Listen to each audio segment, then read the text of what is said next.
வணக்கம். புனர்வாழ் வழிக்கப்பட்ட தமிழ் விடுதலை புலி கட்சியின் தலைவர் கந்தசாமி இன்பராசு ஆகிய நான் இன்று ஒரு நேரலையிலே வந்திருக்கின்றேன். இன்றைக்கு நேரலைக்கு வந்த காரணம் என்னவென்றால், உண்மையிலே இந்த தற்போது நாய் விளைக்குது.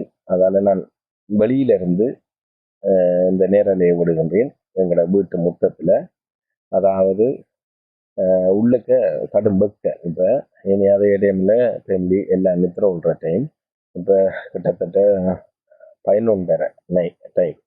அப்போ நாங்கள் அவங்கள டிஸ்டர்ப் பண்ணக்கூடாது. இருந்தும் எங்களை எப்போ போராட்டத்துக்கு என்று வெளிக்கிட்டோமோ அந்த நேரம் தொட்டு இன்றைக்கு வரைக்கும் நாங்கள் இரவு பகல் பாராது எங்களை மக்களுக்காக அயராது உழைத்து கொண்டே இருக்கிறோம்.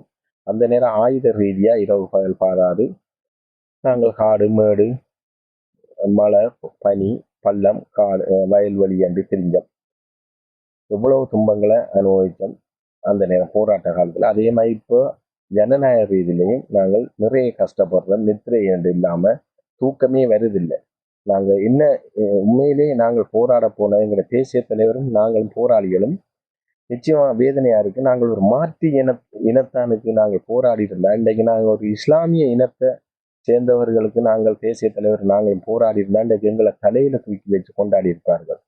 இன்றைக்கு எவ்வளோ மாற்றங்கள் வந்திருக்கும். இன்றைக்கு 30 வருஷ போராட்டத்திலே இன்றைக்கு 10,000 மாபெரும் ஒரு படபலத்தை வச்சு கொண்டு உலகமே அதிர்ந்து பார்க்குற அளவுக்கு வச்சிருந்த ஒரு தேசிய தலைவற்ற ஒரு இன விடுதலை போராட்டத்தை மாற்றி இனத்துக்கு நாங்கள் போராடி இருந்தால் எங்களோட நிலைமை வேறு. ஆனால் எங்களோட இனத்துக்கு நாங்கள் போராடி எங்களை கல்வி இழந்து உறவு இழந்து ஊரிழந்து தாயை பிரிஞ்சு தகப்பனை பிரிஞ்சு சகோதரங்களை பிரிஞ்சு நாங்கள் வடக்குல இருந்து கிழக்குக்கும் கிழக்குல இருந்து வடக்குக்கும் நாங்கள் போராடிட்டு இன்றைக்கு ஏனைய அந்நிய சக்திகளால, அதாவது அந்நிய சக்திகள் என்று சொல்லக்கு இந்தியா தான் முதல் எதிரி எங்களுக்கு, துரோகி.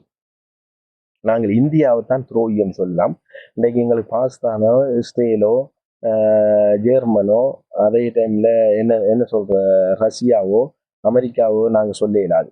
எங்களுக்கு அவங்க துரோகியும் இல்லை, அவங்களுக்கு இலங்கையை பற்றி எதுவும் தேவையும் இல்லை.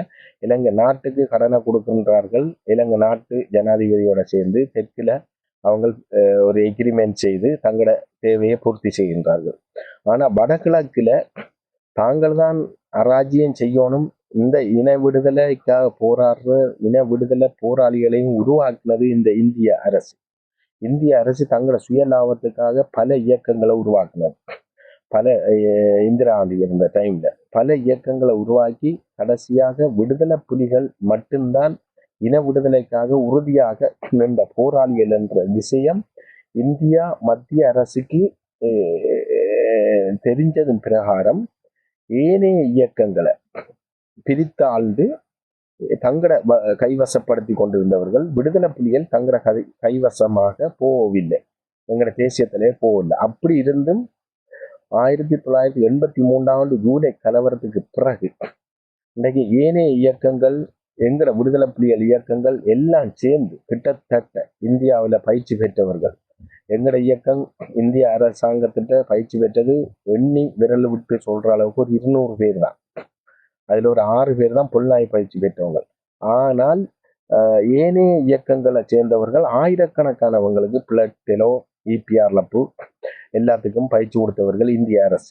அந்த அடிப்படையில 1983 ஜூலை கலவரத்துக்கு பிறகு 84ஆம் ஆண்டு காலப்பகுதியில கிட்டத்தட்ட இலங்கை அரசாங்கத்துல முற்பட பலவும் வெறுமன 9,000 பேர் தான் 1984ஆம் ஆண்டு ஜூலை கலவரம் 83 அதுக்கு பிறகு. ஆனா இன்றைக்கு ஏனைய இயக்கங்கள் எங்கட தமிழ்ல விடுதலைக்காக போன இயக்கங்கள் ஏனைய இயக்கங்கள்ல எல்லா இயக்கங்கள்ல தொகையும் 39,000 பேருக்கு மேற்பட்ட போராளிகள் இன்றைக்கு இந்தியாவில் பயிற்சி பெற்றிருந்தார்கள். ஆனா அந்த நேரத்திலேயே தேச துரோகத்தை மிகப்பெரிய துரோகத்தை இந்தியா எங்களுக்கு மேல தலைக்கு மேல கட்டி அழுத்தப்பட்டு வச்சிருந்தது. அதாவது அந்த நேரம் இந்தியாவுக்கு தெரியும், நீங்க 39,000 போராளிகள் இருக்கின்றீர்கள், வெறுமனை இலங்கை அரசாங்கம் 9,000 பேர் தான் முற்படையிலே இருக்கின்றார்கள். எனவே நீங்கள் இலங்கை அரசாங்கத்தை அடிச்சு பிடிச்சி வடக்கு கிழக்க ஒரு சுய ஆட்சிக்குள்ள நீங்க ஒரு வடக்கு கிழக்கு இணைந்த தமிழீழம் என்று சொல்லி இல்லாட்டியும் ஒரு அதிகாரம் கூடிய காணி அதிகாரம் பொலிஸ் அதிகாரம் கூடிய மீள மத்திய அரசு மீள பிறையில்லாத அளவுக்கு ஒரு சில அதிகாரத்தை முன்வச்சு திம்பு பேச்சுவார்த்தை முதல் பெங்களூர் தாய்லாந்து பேச்சுவார்த்தையில 85ஆம் ஆண்டு காலப்பகுதியில் இந்திய அரசு முன்வச்ச கோரிக்கையை இந்திய அரசு அதை வலியுறுத்தி நீங்கள் அடிச்சு பிடிச்சி வடக்கு கிழக்கு நீங்க ஆளவணும் எல்லா இயக்கங்களும் ஒன்று சேர்ந்து ஒரே தலைமைக்குள்ள வாங்கன்னு சொல்லி இந்திய அரசு அந்த நேரம் திட்டமிட்டு எங்களை தமிழ் மக்களுக்கு ஒரு நல்லது செய்யணும் என்று நினைச்சிருந்தால் அன்றைக்கு 84ஆம் ஆண்டு எங்களுக்கு 84 85 எங்களுக்கு ஒரு தீர்வு திட்டம் வந்திருக்கும். ஆனா இந்திய அரசு விடுதலை போராட்டத்துல இதுவரைக்கும் எங்கட தேசிய தலைவர் ஊற்று துரோகம் எங்கட தேசிய தலைவரை தவிர ஏனைய இயக்கங்கள் டெலோ பிளட் நான் பேர் சொல்ல வேண்டிய தேவை இருக்கு. டெலோ பிளட் இபிஆர்லப் இபி டிபி அதை விடுங்கோ. ஆனா இத்தனை இயக்கங்களும் இந்திய அரசோடைய நின்று அவங்க இங்கிருந்து போனவர்கள் பரித்துறையிலிருந்து ஏறினார்கள். ஈழ விடுதலைக்காக நாங்க போராட போறோம் என்று வல்லியோட்டி துறையிலிருந்து ஏறினார்கள், காங்கேசன் துறையிலிருந்து ஏறினார்கள், முல்லைத்தீவிலிருந்து ஏறினார்கள், என்ன சொல்ற பெத்திலகேணியிலிருந்து ஏறினார்கள். நாங்கள் பல இயக்கங்களை உருவாக்க போறோம் என்று ஏறினார்கள். ஆனா அங்க போய் தமிழீழ விடுதலைக்காக போராடி இந்தியாவுக்கு போய் இந்தியாவில் பயிற்சி பெற்றது பிறகு எல்லா இயக்கங்களும் சேர்ந்து தமிழீழ விடுதலை புலிகளுக்கு எதிராகவே இந்திய அரசு திருப்பி விட்டது. பிரித்தாள்ற விஷயத்தை திருப்பி விட்டது.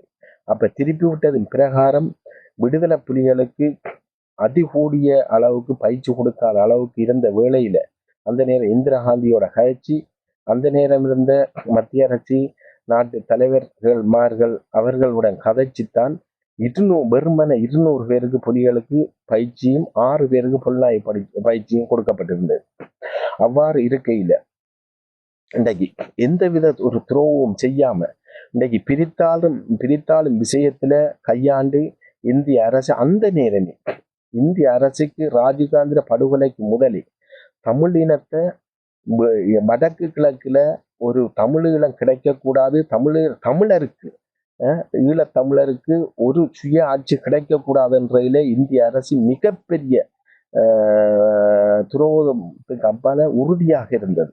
இதை ஒரு காலமும் கிடைக்க விடக்கூடாது என்று. அந்த அடிப்படையில அன்று தொட்டு இன்று வரைக்கும் உண்மையிலே இந்தியா அரசு எங்களுக்கு செய்த துரோகம் மிகப்பெரிய துரோகம். நாங்கள் இந்த விஷயத்தை நான் சுட்டிக்காட்ட வேண்டிய தேவை இருக்குது. இன்றைக்கு ஒன்றை மட்டும் விளங்கிக் இந்திய அரசு நீங்க செய்த தவறத்தான் சுட்டிக்காட்டுறோம். இந்திய அரசு இது பாகம் 2ஆக எடுத்துக்கொள்ளலாம். நேற்று ஒரு தினம் நான் ஒரு பாகம் 1 இந்திய அரசுக்கு எதிராக விட்டிருக்கின்றேன் ஒரு செய்தி. ஆனா இதுவும் இந்திய அரசுக்கு எதிராக செய்தி இல்லை, இந்திய அரசுக்கு எதிரான செய்தி இல்லை, இந்தியா செய்த பிழைக நாங்கள் இன்னைக்கு சுட்டிக்காட்டுறோம். இந்தியா இதுல இருக்கிற பல இன்றைக்கு கிட்டத்தட்ட 22 மொழிக்கு அப்பால இன்றைக்கு அங்கீகரிக்கப்பட்ட மொழிகள் என்று சொல்லி 22 25 மொழிகளுக்கு மேல 65 மேற்பட்ட மொழிகளை உள்ளடக்கப்பட்டிருக்கிற இந்தியா அரசு. அப்ப அந்த இந்திய அரசு இந்தியா நாட்டு மக்களிடம் நாங்கள் விடுதலை புலிகளாகிய நாங்கள் ஈழத்து மக்கள் நாங்கள் விடுதலைக்காக போராடின விடுதலை புலிகளாகிய நாங்கள் கேள்வி ஒன்றை வைக்கிறோம். இந்த இந்திய அரசு எங்களை என்னத்துக்காக உருவாக்குனது, என்னத்துக்காக அழிக்கப்பட்டது. இன்றைக்கு ராஜீவ்காந்தி கொலையில எந்த விதமான ஒரு சம்பந்தமும் இல்லைன்னு சொல்லி உறுதிப்படுத்தப்பட்டிருக்குது. விடுதலை புலிகளுக்கும் ராஜீவ்காந்தி கொலைக்கும் எந்த விதமான சம்பந்தமும் இல்லை. இன்றைக்கு இந்திரா காந்தி கொலையே மத்திய அரசு சீக்கியனால கொல்லப்பட்டது. அதே மாதிரி ஒரு சதி திட்டம் தான் நேரு குடும்பத்தினரால நடத்தப்பட்டது. இந்தியா ராஜீவ்காந்திக்கு நடத்தப்பட்ட கொலை அதை வடிவாக விளக்கமாக தெளிவாக இன்றைக்கு ஒரு இந்திய ஊடகத்துல சொல்லப்படுகின்றது. நிச்சயமாக அதை நான் உங்களுக்கு இதை உதாரணமாக நான் அதை சொல்ல வேண்டிய தேவை இருக்குது. அப்படியே வெயிட் பண்ணி நில்லுங்க, அவங்களுக்கு காட்டுறேன். அதை கேளுங்க, நீங்க எவ்வாறு அதை சொல்லப்படுகின்றது, எவ்வாறு வெயிட்.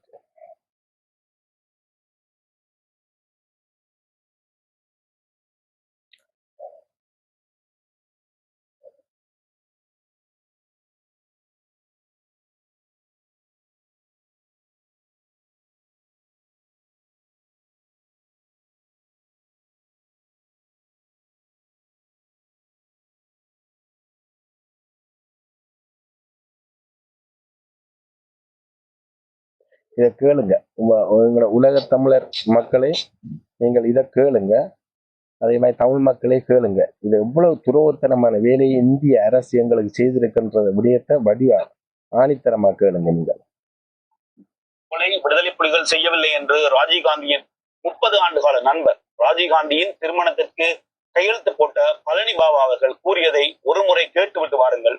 சுவாரஸ்யமாகவும் என்ன சொல்றாங்க கேளுங்க. இந்த பழனி பாபா அவர்கள், இந்த பாட்டிலுக்குள்ள குண்டு வச்சீங்க, இந்த பாட்டில பட்டாசு வைங்க, இன்னொரு காலி பாட்டில பக்கத்துல நிறுத்துங்க. தீபாவளி நேரத்துல எதுங்க வெடிச்சு சேதனம் பாருங்க. இதுல பட்டாசு வைங்க. இதை கேளுங்க மக்களே. இதுல பட்டாசு வைங்க, இத சும்மா வைங்க. இது ரெண்டு பக்கத்துல வச்சு இதை கொளுத்தி விடுங்க. எதுங்க வெடிக்கும்? இதான் வெடிக்கும், இது வெடிக்காது. புரியுதா? இது சாதாரண பட்டாசு வைக்கிறோம்னு தெரியல தத்துவம். இதுக்கு ஒண்ணு எக்ஸ்ப்ளோசிவ் எக்ஸ்பர்ட் ஒப்பீனியன் வாங்க வேண்டிய அவசியம் இல்லை. ராஜீவ் காந்தி உடம்புல இருந்த குண்டு வெடிச்சு 24 பேர் சாவுக்கு காரணமாக்க ஒழிய தனு உடம்புல குண்டு இருந்தா தனு துண்டு இருந்தா போயிருப்பான். கேளுங்க மக்களே. வந்து அவன் டப்பா டான்ஸ் ஆடி எவ்வளவு ஆணித்தனமான பதில் அது. அதுக்குள்ள நம்மள ஈழ புலிகள் வந்தா இடுப்புல குண்ட கட்டினா குனிஞ்சா சுவிட்ச போட்டா தம்முன்னு வெடிச்சுச்சாமா. எவன்டா பாத்தீங்க? எல்லா பயிலும் டிவியில முதல் நாளே உளறிட்டீங்க. ராஜீவ் செத்தன்னிக்க ஜெயந்தி நடராஜ ஓண்டு அழுகுறான். தம்முன்னு சத்தம் கடிச்சு அண்ணாந்து பார்த்தாலமா கருப்பு போக தெரிஞ்சான். மரகதன் சந்திரசேகரன் தம்முன்னு வடிச்சு அண்ணாந்து பார்த்தாலமா மேல கருப்பு போக. திண்டிவன ராமமூர்த்தி டம்முன்னு வடிச்சாமா அண்ணாந்து பார்த்தாலமா. மூப்பனாரு டம்முன்னு வடிச்சாமா அண்ணாந்து பார்த்தாலமா. எல்லாம் அண்ணாந்து பார்த்தான். எவனும் ஐ விட்னஸ் கிடையாது, ஆகாய விட்னஸ் தான். மயிர்ல ஜெயிக்கும் கேஸ்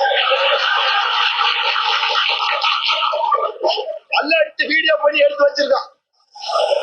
அண்ணாந்தாட பாத்தீங்க, எவ்வளவு அண்டர்ல குடிச்சா பாத்தீங்க, சுவிட்ச் போட்டு கிராஸ் எக்ஸாம்ல காலி ஆயிடும். என்ன நடந்ததுன்னா, சர்மா என்ற ஒரு கமிஷனை போட்டார்கள்.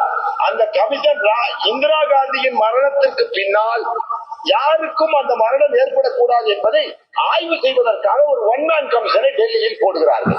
அந்த ஒன் மேன் கமிஷன் ஆராய்ச்சி செய்து என்ன ரிப்போர்ட் எழுதினார்கள் என்றால், அந்த ஒன் மேன் கமிஷன் ஆராய்ச்சி செஞ்சு இந்திரா காந்தி அக்பர் தெருவுக்கு கிராஸ் பண்ணும்போது சப்தர்ஜன் ரோடு அக்பர் ரோடு இப்படி 2 ரோடு. இது சப்தர்ஜன் ரோடு, இது அக்பர் ரோடு. இதுல ஒரு வீடு, இதுல ஒரு வீடு, ரெண்டுக்கு நடுவில் ஒரு ரோடு.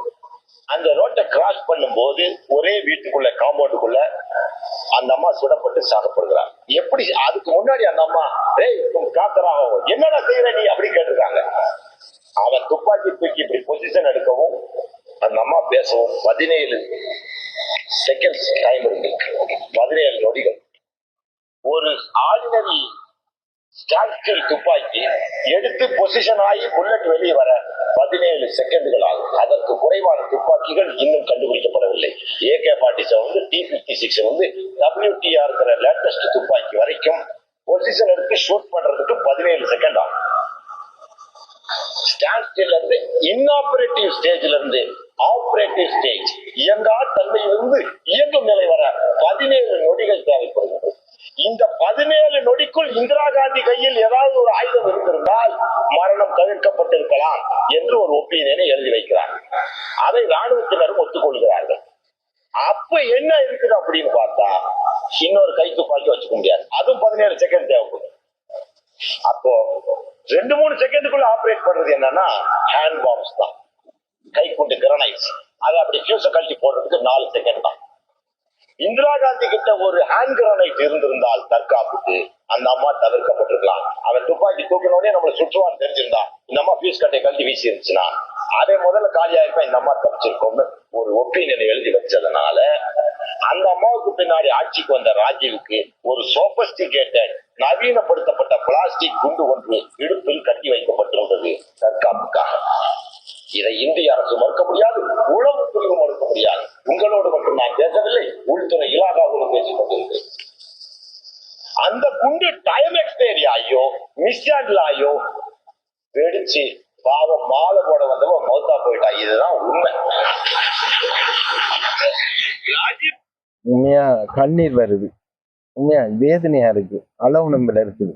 இந்த யோசிச்சு பாருங்க, இந்தியாவில் ராஜீவ்காந்தியோட இருந்த அந்த பழனிசாமி என்ற ஒரு நண்பர் வந்து இவ்வாறு விளக்கத்தை சொல்றாரு. நீங்க தமிழர்களே அறிவில்லையா உங்களுக்கு? புலம்பெயர்ந்த தேசத்துல இருக்கிறவங்களும் தாயத்துல இருக்கிறவங்களும் அரசியல்வாதி மாதிரி மாற்று இயக்கங்களை விடுவோம். மாற்று இயக்கங்கள் எல்லாம் இந்தியாவுக்கு மாரடிச்சவங்க, இந்த தமிழ் இனத்துக்கு எதிராக ஆயுதம் ஏந்திரவங்க, தமிழ் இனத்தை சுட்டு குவித்தவர்கள் தான் மாற்று இயக்கங்கள். அவங்கள விடுவோம். அவங்க இன்றைக்கு சுரேஷ் பிரேமச்சந்திர மண்டியாங்குழு அவன் சொல்றான் இந்திய அரசாங்கம் கடைசி கட்டத்துல வரை இல்லை, இந்தியா பயிற்சி கொடுக்கல, ஆயுதம் கொடுக்கலன்றான். அப்ப இந்த சுரேஷ் பிரேமச்சந்திர ஃபுல்லா என்ன என்ன என்ன ஹோட்டல் அசோகா ஹோட்டல்ல இருந்து எத்தனை பேரை கடத்தி கற்பழிச்சு கொலை செய்து இந்தியா ராணுவத்துக்கு எங்கட பெண்களை கடத்தி கொடுத்து கற்பழிக்க கொடுத்தவன் தான் இந்த சுரேஷ் பிரேமச்சந்திர மண்டியாங்குழு சுரேஷ் பிரேமச்சந்திர. அப்ப இவ்வாறான மாற்றியங்களை விடும் ஏனைய சக்திகளை சொல்றோம். இன்றைக்கு இந்தியா பிரித்து கையாளுற வெளிநாட்டுல இருக்கிற சக்திகளை சொல்றோம். உங்களுக்கு அறிவு இல்லையா? இன்றைக்கு இந்த மனுஷன் சொல்றது இந்திரா காந்தி செத்ததுக்கு பிறகு ராஜீவ்காந்தி இடுப்புல ஒரு குண்டொண்டு கட்டி வைக்கப்படுதான். கட்டி வேணா அவர் போற நேரத்துல பாதுகாப்புக்கு தற்பாதுகாப்பு உண்மையில குண்டு வந்து 1 செகண்ட் 2 செகண்ட் 3 செகண்ட்ல வெடிக்கிற குண்டும் இருக்கு. அந்த கருப்பு குண்டு பச்சை மூடிய கலட்டிட்டு எரிஞ்சா அந்த எங்கட கையில இருந்து போக முகத்துல வெடிக்கும். நான் அதான் வச்சிருந்தேன் 2 குண்டு 1 செகண்ட் குண்டு. கடைசி 2006 2007 2008 வரும் வரைக்கும் என்னோட பிஸ்டலோட இடுப்புல 2 குண்டு இருக்கு. வாகனமோ இன்னும் வந்து நின்றா கல்லட்டி முகத்துல எரிஞ்சிடும், கையை விட்டு வெடிக்கும். 3 செகண்ட் 4 செகண்ட் 3 செகண்ட்ல வெடிக்கும் அந்த கருப்பு. அப்படியான ஒரு குண்டு தானே அது மிஸ் ஆகித்தானே வெடிச்சுத்தானே ராஜீவ்காந்தியோட உடல் சிதறினது. இன்னைக்கு மாலை போட போனால உடல் இருக்குது அரவாசில, ஆனா இன்றைக்கு ராஜீவ்காந்தியோட உடல் சிதறப்பட்டிருக்கு. அப்ப இன்றைக்கு ராஜீவ்காந்திய விடுதலை புலிகள் தான் கொலை செய்தன்னு சொல்லி 1.25 லட்சம் மக்களை அழிச்சதுக்கு இந்தியா இதுக்கு என்ன தீர்ப்பு தமிழ் மக்கள் நீங்க கொடுக்க போறீங்க? இந்தியா தூதரகம் தேவையா வடக்குல? இன்றைக்கு எங்கட தமிழ் மக்களுக்கு இதுவரைக்கும் ஒரு தீர்வு திட்டம் இல்லாத ஒரு இந்தியா தூதரகம் தேவையா? இன்றைக்கு இத்தனை இயக்கங்களை உருவாக்கி இயக்கங்களை முரண்பாட வச்சு பிரித்தாண்டு அடிபட வச்ச இந்தியா அரசி இன்றைக்கு வடமாகாணத்துல இந்தியா தூதரகம் இருந்து என்ன செய்யுதுன்னு சொல்லுவான். இன்றைக்கும் போராட்ட காலத்துல இத்தனை இயக்கங்களை பிரித்தாண்டு தங்கட வசப்படுத்தி விடுதலை புலிகளுக்கு எதிராக இன விடுதலைக்கு எதிராக போராடுற புலிகளுக்கு எதிராக போராட வச்ச இயக்கங்களை பிரித்தாண்டது போல இன்றைக்கு அரசியல் கட்சி மாதிரியும் பிரித்தாண்டு எங்கட போராளிகளையும் இன்றைக்கு பிரித்தாண்டு இன்றைக்கு மூர்த்தியர் எனக்கு கனடாவில இருந்து சொன்னாங்க, மூர்த்தியரை பற்றி சொல்லுங்க, மூர்த்தியரோட நிற்கிறார்கள் சேர்றார்கள். இன்றைக்கு தமிழ்ச்செல்வன் அண்ணன் மூர்த்தியரோட வந்து ஜேம்ஸோட வந்து சேர்ற இந்த புனித பூமி கட்சியில சேர்றாக்களை தடுங்க இன்பராசா.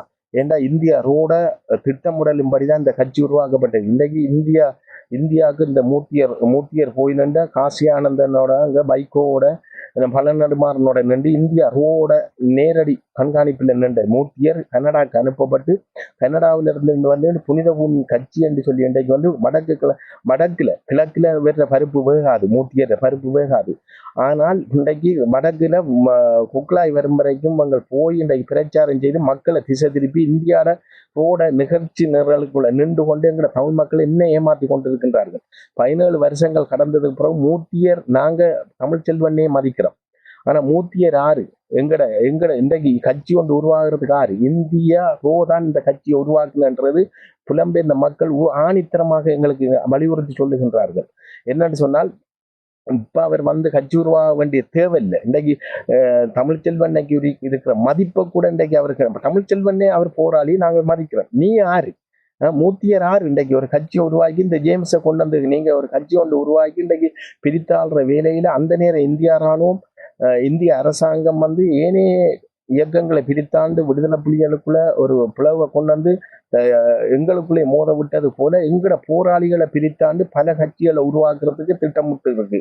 தமிழ் மக்களுக்கு ஒரு உறுதியான கட்சி, தமிழ் மக்கள் மத்தியில விடுதலை புலிகள் ஒரு என்ன சொல்ற ஒரு ஒழுக்கம் கட்டுப்பாடு கண்ணியம் நேர்மை இல்லாத ஒரு ஒற்றுமை இல்லாத ஒரு இயக்கம்ன்றத நாளடைவில் மக்கள் விளங்கி கொள்ளணும். இவங்களை மதிக்க கூடாது, இவங்கள் ஊடாக இவங்கள் பார்லிமெண்ட்ல போகக்கூடாது, இவங்கள் ஊடாக அரசியல் தீர்வு கிடைக்கக்கூடாது. ஏனைய மாற்றுக் குழுக்கள் ஊடாக மாற்று அரசியல்வாதி ஊடாகத்தான் தமிழ் மக்களுக்கு ஒரு அரசியல் தீர்வு கிடைக்கணும்ன்றதுல இந்திய அரசு திட்டம் போட்டு நடத்துற செயல் தான் இந்த மூர்த்தியரை கட்சியை உருவாக்குனது. இது உண்மையிலே இந்த மூர்த்தியற்ற கட்சிக்கு, இந்த ஜேம்ஸ் புனித பூமி கட்சிக்கு பின்னால நிக்கிறவங்க ஆணித்தரமான உண்மை. நீங்க நிச்சயம் அறியத்தான் போறீங்க. மீண்டும் மீண்டும் பிளவிடாங்க. இன்றைக்கு இந்த பழனிசாமி சொல்றது போல இன்றைக்கு ராஜீவ்காந்தியில கொலைக்கு விடுதலை புலிகள் எந்த விதமான சம்பந்தமும் இல்லைன்றது இந்திய அரசால நிரூபிக்கப்பட்டிருக்கு, இந்திய நீதிமன்றத்தால நிரூபிக்கப்பட்டிருக்கு. இன்றைக்கு 26 பேருக்கு மேல இன்றைக்கு 30 வருஷத்துக்கிட்ட ஆயுள் தண்டனை கொடுத்து அவங்களை விடுதலை செய்யப்பட்ட அத்தனை பேரையும் நிரவராது என்று விடுதலை செய்யப்பட்டிருக்கு. விடுதலை புலிகளுக்கு இந்த கொலைக்கு எந்த சம்பந்தமும் இல்லைன்னு சொல்லி. ஆனால் இன்றைக்கு அவ்வாறு இருக்கையில் இன்றைக்கு அவ்வளவு அந்த நேரம் தொட்டு இன்றைக்கு குமரப்பா புலேந்திரன் அவர்கள தொட்டு எங்கட திலிவண்ணாட 5 அம்ச கோரிக்கையை நிறைவேற்றாத இந்திய அரசாங்கம், இன்றைக்கு ஒரு உண்ணாவிரதம் இருந்த திலிவண்ணாட 5 அம்ச கோரிக்கையை நிறைவேற்றாத இந்திய அரசாங்கம், அப்ப அந்த நேரமே எங்கட விடுதலை புலிகள் அழிக்கணும் என்று திட்டம் போட்ட இந்திய அரசு இன்றைக்கு ராஜீவ்காந்திர கொலையை விடுதலை புலிகள் தான் செய்திருப்பார்கள் என்று சொல்லி இன்றைக்கு போராட்டத்துல இவ்வளவு மக்களையும் 1.25 லட்சம் மக்களையும் முள்ளிவாய்க்கால் அழிக்கிறதுக்கு உறுதுணையா இருந்து ஆயுத உதவி, ஆள் உதவி எல்லாத்தையும் செய்த இந்திய அரசு. அப்ப இன்றைக்கு யாழ்ப்பாணத்துல தூதரகத்தை போட்டுக்கொண்டு இன்றைக்கு யாழ்ப்பாணத்துல இருந்து இந்தியாவுக்கு போகிறேன், அங்கஞ்ச போய் வாரத்துக்கும் பாஸ்போர்ட் கொடுத்து கொண்டிருக்கிறண்டா இந்திய அரசு. இன்றைக்கு பலாலி விமான நிலையத்தை புனரமைப்பு செய்திருக்கு இந்திய அரசு. இந்திய அரசுக்கு என்ன தேவை? இன்றைக்கு அது ஒரு சர்வதேச இன்டர்நேஷனல் விமான தளமா இருந்தா நாங்க ஏற்றுக்கொள்றோம். ஒரு சர்வதேச விமான தளமா ஆக்கலாம் இந்தியா. அது இன்றைக்கு சர்வதேச விமான தளமா ஆக்கினா இன்றைக்கு 15 லட்சம் மேற்பட்ட எங்களை தமிழ் மக்கள் இப்ப புலம்பெயர்ந்த தேசத்துல இருக்கின்றார்கள். அவர்கள் போற விமான தளமா இருந்தா கொழும்புக்கு வர தேவைஞ்சு போகலாம். ஆனா இன்றைக்கு ஒரு நோமலான ஒரு விமான தளமா தண்ட தேவைக்காக சுயநலத்துக்காக இந்த பலாலி விமான தளத்தை புனரமைப்பு செய்து இன்றைக்கு செயல்பட்டு கொண்டிருக்கு. நாங்க இந்த விமான தளத்துக்காகவும் ரோட்டு அபிவிருத்திக்காகவும் விளையாட்டு மைதானத்துக்காகவும் நாங்கள் போராடல. நாங்க போராடின இன விடுதலைக்காக எங்கட நாட்டுல நாங்க சுயமா வாழணும் தான் நாங்க போராடினோம். இதே இந்திய அரசுக்கு புலம்பெயர்ந்த மக்கள் அழுத்தத்தை தெரிவிக்கணும். இன்றைக்கு இந்தியா ரோட நிக்கிற அத்தனை பேரையும் விடுங்கோ, அவங்க இந்தியா ரோட இருந்து நாசமா போகட்டும். எங்கட இனத்தை அழிச்சு போட்டாங்க. இன்றைக்கு அந்த நேரம் தொட்டு டெலோ பிளட் டிபிஆர்லப்பு எங்கட இந்தியா ராணுவத்தோட இருந்து எவ்வாறு அழிச்சாங்களோ அதே மாதிரி புலம்பெயர்ந்த தேசத்துல எங்கட பணத்தை கொள்ளையடிச்சு வச்சிருக்கிறோம் அத்தனை பேர் இந்தியா ரோட நிற்கின்றார்கள். எங்களை பிரித்தாள்ற வேலையில நிற்கின்றார்கள். அவர்கள் தான் இன்றைக்கு புலியண்டு சொல்லி இம்பராசா நிற்குது. இம்பராசாவோ ஆரோ புலியண்டு இன்றைக்கு தாயத்துல வரக்கூடாது என்றுதான் இன்றைக்கு அவங்க திட்டம் போட்டு காசு கொடுத்து தான் இன்றைக்கு ஜனநாயக போராளிகள் சொல்லி ஒரு திட்டம் போட்டு ஒரு கட்சியை புலிகள் அமைப்பில இருந்து அறக்குறையா இருந்தவங்களை பிரிச்சு இன்றைக்கு அடைக்கலநாதனோட சேர்த்திருக்கு இந்தியா ஜனநாயக போராளிகளை. அதே மாதிரி இன்றைக்கு புனித பூமி மக்கள் கட்சி என்று சொல்லி மூர்த்தியற்ற இதுல இந்தியா உருவாக்கி இன்றைக்கு புனித பூமி மக்கள் கட்சி என்று இருக்கு. ஆனா விடுதலை புலிகள் பேரே வரக்கூடாதுல இந்திய அரசாங்கம் இருக்குது. ஆனா நாங்கள் இன்றைக்கு விடுதலை புலி என்று பேர் வச்சு இன்றைக்கு இந்த தாயத்துல இருந்து இயங்குறபடியா எங்களை அங்கீகரிக்க கூடாது, இந்த கட்சி வளரக்கூடாது என்றதுல எங்களுக்குள்ளே பிரித்தாண்டு எங்கட போராளிகளே எங்கட தமிழ் மக்கள் மத்தியில விரட்டி அடிக்கப்படணும், இவங்களுக்குள்ள ஒற்றுமைன்றதை காட்டுறதுக்காக பிரித்தாண்டுன்றது இந்தியா ரோ இந்தியா தூதரகம் எங்களுக்கு யாழ்ப்பாணத்திலிருந்து எங்க தமிழ் மக்களுக்கு எந்த விதமான நன்மையும் செய்யாட்டி அந்த தூதரகம் தேவையில்லை. இதுவரைக்கும் எங்க தமிழ் மக்களுக்கு எந்த விதமான ஒரு நன்மையும் செய்யல. இன்றைக்கு இந்தியா தூதரகம் இந்தியா அரசு இன்றைக்கும் தமிழ் மக்களுக்கு ஒரு அரசியல் தீர்வை இதுவரைக்கும் முன்வைக்கல. இன்றைக்கு போராட்டம் எங்கட தேசிய தலைவர் இதுவரைக்கும் இன்றைக்கு இல்லாத குற்றத்தை சொல்லியே 1.25 லட்சம் மக்களை அழிச்ச பழி பாவம். இன்னைக்கு மைந்தா குடும்பத்தை எப்படி சூறையாடினது எங்கட தமிழ் மக்கள் ஆத்மா. எங்களை போராளிகள் 44,000 மேற்பட்ட போராளிகள் ஆத்மா மைந்தா குடும்பத்தை ஓட வச்சு அதே மாதிரி இந்தியா மத்திய அரசு அத்தனை பேரையும் அழிக்கும் எங்கள் ஆத்மா. நிச்சயம் இது சாபம். இந்த சாபத்தை நாங்க போராளிகளோட நானும் போராடின எங்களுக்கு வலி. நான் இன்றைக்கு கதைக்க வேண்டிய தேவை இருக்கு. நான் சாதாரணமான ஒரு ஆள். இன்னைக்கு நான் ஏனைய மாற்றுக்குழுக்கள்ல இருந்தேன்னு சொன்னா இந்தியாவுக்கு பின்னால வால் பிடித்து கொண்டு கோமணத்தையும் பிடித்து கொண்டு இந்தியா சொல்றதை கேட்டுக்கொண்டு இருந்திருப்பேன். அதே டைம்ல நான் ஒரு சாதாரணமான அரசியல்வாதி மாதிரி, இந்த அர்ஜுனா மாதிரி, இந்த ஸ்ரீதரன் மாதிரி, இந்த என்ன பேர் அடைக்கலநாதன் மாதிரி, இந்த அடைக்கலநாதனோட மாற்றுக்குழுக்கள் இந்தியாக்குரியாக்கள் என்ன பேர் சுமந்திரன் மாதிரி சாணக்கியன் மாதிரி இருந்தா நானும் பேசாம பணம் சம்பாரிச்சு கொண்டு அரசியலை செய்து கொண்டு போகணும். நான் இன விடுதலைக்காக காடு மேடு பள்ளம் அம்மாவை பிரிஞ்சு அப்பாவை பிரிஞ்சு ஊரை பிரிஞ்சு உறவை பிரிஞ்சு தேசம் விட்டு தேசம் மாவட்டம் விட்டு மாவட்டம் எவ்வளவு கஷ்டப்பட்டு மண்ணில இருந்து வடக்குல இருந்து கிழக்குக்கும் கிழக்குல இருந்து வடக்குக்கும் கால்நடையா நடந்து தோளால தச்சர் சுமந்து தலையால சாமான் தூக்கி நான் போராடினன்ற ஒரு வலியோட நான் ஒரு போராளி. இதை எங்கிற தமிழ் மக்களுக்கு நான் விழிப்புணர்வு காட்ட வேண்டிய தேவை இருக்கு. இந்தியா செய்த துரோகத்தை சுட்டி காட்ட வேண்டிய தேவை இருக்கு. தமிழ் மக்களுக்கு கண்டுமில்லை, இந்தியா மக்களுக்கும் சர்வதேச நாட்டுக்கும் இந்தியா செய்த துரோகத்தை நாங்கள் சுட்டி காட்டுறோம். நான் போராளி என்ற அடிப்படையில சுட்டி காட்டுறோம். இந்தியா எங்களை ஒன்றும் புடுங்க இயலாது. இந்தியாவுக்கு என்ன தேவை? இந்தியா நீ இருக்கிறன்னு சொன்னா நீ தூதரகம் இருக்கணும் சொன்னா வடக்கு கிழக்குல இந்தியா நீ நிச்சயமாக தமிழ் மக்களுக்கு நல்லது செய்யாடி தூதரகத்தை எடு. நீ வடக்குலேயும் தேவையில்லை கிழக்குலேயும் தேவையில்லை. ஆனா இந்தியா இனிமேலாவது தமிழ் நாங்க கேட்கலாம் அரசியல் தீர்வு. ஆனா இல்லையே நீ அரசியல் தீர்வு முன்வைக்காம இன்னும் பிரித்தாண்டு கொண்டு இந்தியா நீ இருப்பேன்னா வடக்கு கிழக்குல உனக்கு எதிராக இந்தியா அரசாங்கத்துக்கு எதிராக நாங்க ஆர்ப்பாட்டத்தை செய்வோம். எனக்கு என்ன துரோகியை விட நாங்க எதிரிட்ட போய் மண்டிடலாம். நாங்க உள்நாட்டுக்குள்ளே இலங்கை அரசாங்கத்தோட சிங்கள மக்களோட நாங்க கழிச்சு பேச எங்களுக்குரிய அரசியல் தீர்வை நாங்க பெற்றுக்கொள்ளலாம். ஆனா இந்தியா தான் இன்றைக்கு அரசியல் தீர்வு தமிழ் மக்களுக்கு கொடுக்கக்கூடாதுன்றதுல இந்திய சிங்கள அரசுக்கு வலியுறுத்தி வச்சு கொண்டிருக்கு. ஆனா சிங்கள அரசு தந்திரமா போய்கொண்டிருக்கு. இந்தியாவுக்கு தெரியல. சீனாவும் நிக்குது, பாகிஸ்தான் நிக்குது, இஸ்ரேல் நிக்குது, எல்லாம் இங்கே அமெரிக்காவும் நிக்குது. ஆனா இந்திய அரசு தான் நினைக்குது தான் போட்ட சட்டம் வந்து வடக்கு கிழக்கு வச்சு கொண்டு கங்கணம் கட்டி ஆடி கொண்டிருக்கு. ஆனா என்று ஒரு நாளைக்கு சீனாவில் பாகிஸ்தானால இந்தியா மண் கவ்வத்தான் போது அதை நாங்க பார்க்கத்தான் போறோம். நிச்சயமாக இந்திய அரசு இதை புரிஞ்சு கொண்டு இன்னும் பிரித்தாள்ற வேலையில எங்களை தமிழ் மக்களை வச்சு ஆளாமல் நிச்சயமாக எங்களை தமிழ் மக்களுக்கான ஒரு அரசியல் தீர்வும் விடுதலை புலிகளில் தடையும் எடுத்து நிச்சயமாக எங்களை தமிழ் மக்களுக்கு ஒரு நன்மையை செய்யணும்ன்றதை நாங்கள் விளங்கிக் கொள்றோம்.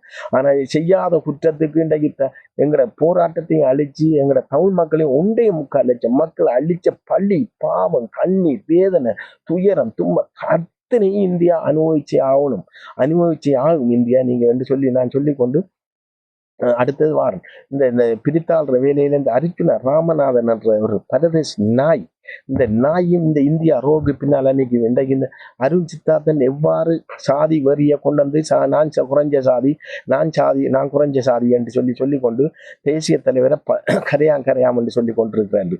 அடே வல்வடித்துறையான்கள் எல்லாருக்கும் நான் சொல்றேன், நீங்க வல்வடித்துறையான் கரையாமாக்களா இருக்கலாம் சரியா. இன்றைக்கு என்ன சொல்றான் இந்த அருண் சித்தார்த்தன், அவன் என்ன சாதி பல்லன்றான். இன்றைக்கு சாதிக்கான சண்டை எங்களை தேசிய தலைவர் உருவாக்கல. இதுவரையில எங்களை தேசிய தலைவர் போராட்டத்துல சாதியை ஒழிக்கப்பட்டது. ஆனா இன்றைக்கு இந்த சாதி வரியை கொண்டு வந்து யாழ்ப்பாணத்துல எங்களை மக்களை கரையான் சாதி நாங்கள் என்ன சாதி என்று சொல்றவனுக்கு அத்தனை பேருக்கும் நீங்க ஒரு திமிர் பிடிச்ச தேசிய தலைவர் மண்ணுல பிறந்தா வல்லுடைய நேரே போய் நீங்க அடிக்கலாம். அந்த அருஞ்சித்தாதனுக்கு அடிச்சு வழக்கு போடலாம். என்றவன் எங்கிற தேசிய தலைவர் எங்கிற ஊரை கரையாமாக்கள் என்றான், தேசிய தலைவரை கரையாம் என்று சொல்றான்னு சொல்லி. அதே மாதிரி இந்த அர்ஜுன ராமநாதன் பம்புல பிறந்தவன், இந்த நாக்கி பெற்றவன், நாக்கி கேவலமானவன், பெற்ற தகப்பனை விட்டுட்டு ஓடுனவன், இன்றைக்கு சிங்கள பொம்பளையை கட்டி பிள்ளைக்கே சிங்களம் படிச்சு ஆங்கிலம் படிப்பிச்சு கொண்டிருக்கிறவன் வெள்ளான் சாதியாமன்ற அந்த இதுல கதைக்கிறான். அடே நீ உண்ட சாதி என்ன? நீ இன்றைக்கு இப்படி சாதி வரிய கதைக்கக்குள்ளே நீ என்னன்ற பார்லமெண்டத்துல எங்கிற தேசிய தலைவரை வித்து பிழைக்கிறாய். தேசிய தலைவர் சாதி வரிக்காத்தான்டா போராடு. தேசிய தலைவர போராட்டம் இருக்கு. சாதி மதம் வேதங்க அது இதண்டுல உண்டு. பௌத்த மொழி சிங்கள மொழி அடுத்து தமிழ் மொழி, இஸ்லாமிய மக்கள் கூட தமிழ் பேசும் மக்கள் என்றுதான் எங்களோட தேசிய தலைவர் போராடினவர். மத ரீதியில பல மதங்கள் இருந்தாலும் மொழி ரீதியில ஒன்றாத்தான் தமிழ் சிங்களம் என்று அந்த நாட்டில் இருந்தது. அப்ப அவ்வாறு இருக்கையில நீ இந்த இதுல சொல்றான் அந்த அர்ஜுனா ராமநாதனை இன்றைக்கு இந்தியா அரசு எவ்வாறு மாற்று இயக்கங்களை பிரித்தாண்டு எங்களுக்குள்ளே கொழுவ விட்டு எங்களை இனத்தை அழிக்க விட்டதோ அதே மாதிரி இன்றைக்கு அர்ஜுன ராமநாதனையும் இந்த மூர்த்தி புனித பூமி கட்சி அவங்களையும் இன்றைக்கு ஏனைய கட்சிகளையும் அத்தனை தமிழ் கட்சிகளையும் இந்தியா தூதரகம் தான் வச்சு இன்றைக்கு வடமாகாணத்துல இவ்வளவு பிரச்சனையை உருவாக்குது. இன்றைக்கு அர்ஜுன ராமநாதன் இந்த அளவுக்கு திமிரா கதைக்கிறதுக்கும் இந்த அளவுக்கு சாதி வரிய கதைக்கிறதுக்கும் எந்த விதமான அர்ஹதையும் இவன் யாழ்ப்பாணத்தை விட்டு ஓட விடணும். மக்களே இன்றைக்கு வெள்ளான் சாதி என்று சொல்லி இவன் கதைக்கிறான் தான். இன்றைக்கு அப்ப ஏனைய சாதிக்காராக்கள் இவங்களுக்கு வாக்களிக்க கூடாது. அவனுக்கு இவனை சாவச்சேரியில இருந்து கலைக்கணும். இந்த அர்ஜுன ராமநாதனை யாழ்ப்பாணம் குடாநாட்டில இருந்து நீங்க உண்மையான தேசிய தலைவற்ற ஒரு சிந்தனையில இன்னைக்கு எங்க தமிழன்ன்ற ஒரு உணர்வுல நீங்க இருந்தா அந்த சாதி வரி கதைக்கிற அத்தனை பேரையும் ஒழிக்கணும் என்று சொல்லி கொண்டு இந்த கதைக்கிற இந்த வம்புல பிறந்தவன் இந்த அர்ஜுனா இந்த போறங்க பாருங்க இவன் கதைச்சதை நான் உங்களுக்கு காட்டுறேன். இவன் என்ன கதைக்கிறான் இந்த அர்ஜுனா ராமநாதன் என்ற ஒரு பம்புல பிறந்தவன் என்ன கதைக்கிறான் பாருங்க. சுத்த வெள்ளாளன் அது எந்த சந்தேகமும் இல்லை பாருங்க. சுத்த வெள்ளாளர் வெயிட் வெயிட் வெயிட். நாங்கள் எதிர்பார்த்திருந்தது யோசித்தால சுத்த வெள்ளாளன் அது எந்த சந்தேகமும் இல்லை. வேணுமெண்டா நீ போய் கேட்கலாம், நாகரிகம் பரம்பரையும் கேட்கலாம், ஊரையே சொல்லிருப்பாங்க பெரியவனாங்க போய் நீ கேட்கலாம். ஆனால் அப்பா என்ன உனக்கு கேட்கலாம் இப்படிதான் சொல்லி வளர்க்கிறேன் தம்பி. நாங்க வெள்ளாளன் பிறந்தது வெள்ளாளன் அதோட என்ன சந்தேகம் இல்லை. நாங்கள் கல்யாணம் கட்டிக்கூட எங்களோட சாதிக்கல கல்யாணம் கட்டுவோம். ஏனென்றால் கல்யாணம் கட்டினா பிறகு எங்களோட சமூகத்துல அந்த சாதி என்றது பெரிய பிரச்சனையா இருக்கக்கூடிய கட்டிக்கிறாங்க எங்களோட சமூகத்தில். எங்களை சாதி பார்க்காதீர்கள், சாதிக்கு துடிக்கும் பாருங்க.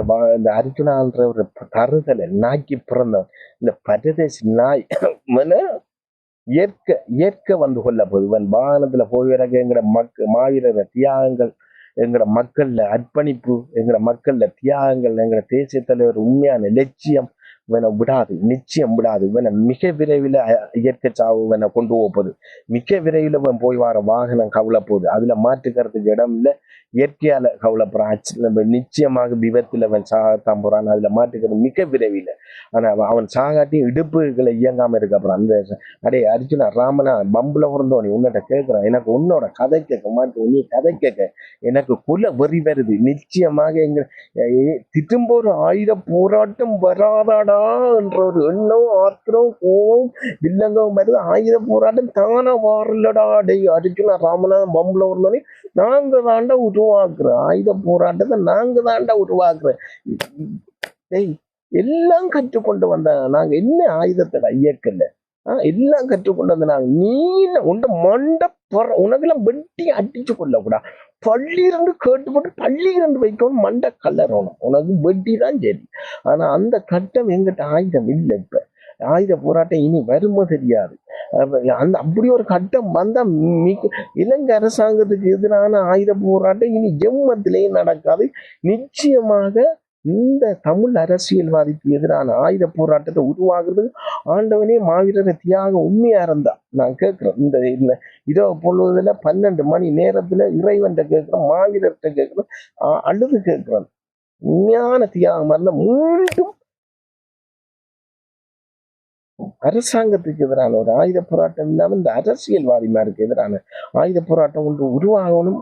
அதுல நாங்க தான் பங்கு பெற்றாலும் இந்த நாய்களை சுட்டு போட்டுக்கிறோட்டு அங்கங்க கிடக்காம். வெட்டியை தவிர வேற மருந்து இல்லை.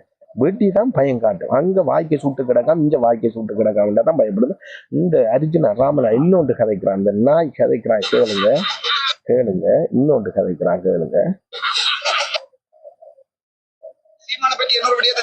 விபச்சார இல்லங்களை தேடி போனாராம் தமிழீழத்துல. எனக்கு இன்றைக்கு உறுதிப்படுத்தப்பட்ட தகவல், எனக்கு ஆதாரம் இருக்கா அதுக்கு?